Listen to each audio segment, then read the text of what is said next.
quizás es sí. una voz un poco solitaria diciendo esto, pero no voy a mentir. O sea, no se puede sobredimensionar. Ahora sí se debe dimensionar de una manera precisa y con un análisis en profundidad lo que nos rodea. Eso sí, tenemos un buen momento en Argentina.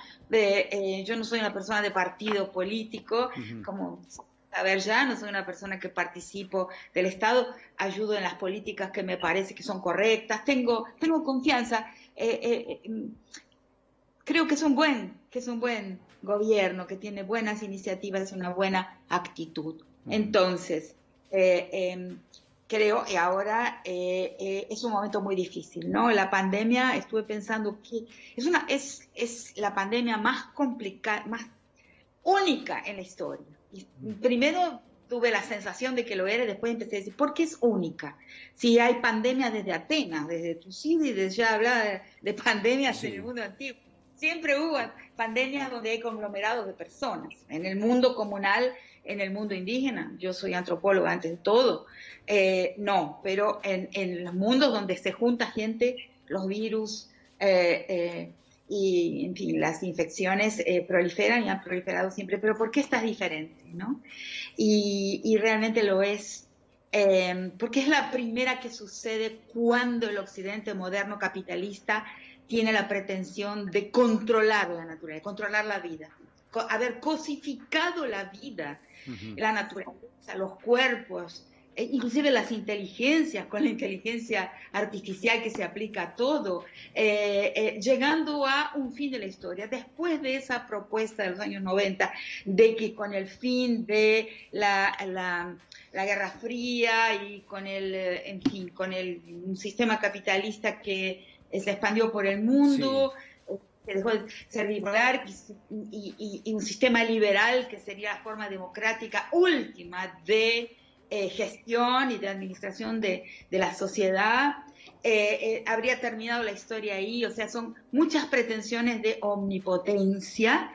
Desde los años 90 para acá yo lo situaría ahí, en el momento en que se enuncia esa idea del fin de la historia.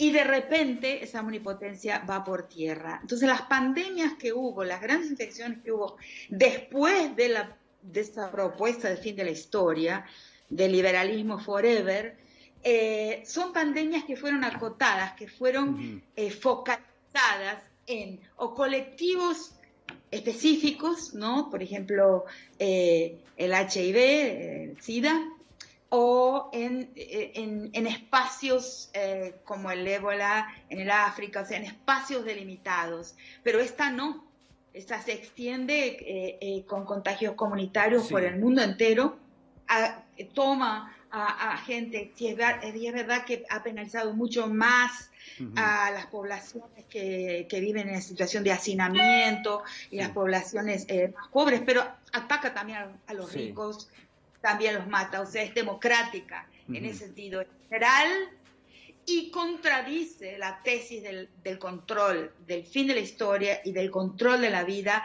de la cosificación de la naturaleza, de los cuerpos, al punto tal que ya tenemos el control definitivo. La omnipotencia del capitalismo va por tierra con esta pandemia única. Rita, vos sos optimista en tanto lo que estás marcando es, bueno, había un capitalismo que lo cosificaba todo y esto desnudó un poco todo eso, quedó en evidencia que las sociedades, como la Argentina también, digo, son muy desiguales, afecta mucho más esta situación a aquellos que menos tienen, y la verdad que también lo que se ve es la importancia de que haya un Estado, ¿no? Porque es el único que después finalmente termina en respuesta de aquellos que la están pasando mal.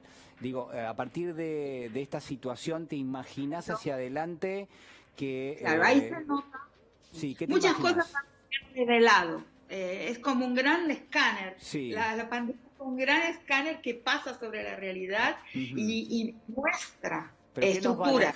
¿Qué nos va a dejar? Y una de las estructuras que muestra, yo creo, inclusive relacionada con la reforma judicial, con todo eso, muestra que el Estado tiene un déficit importante.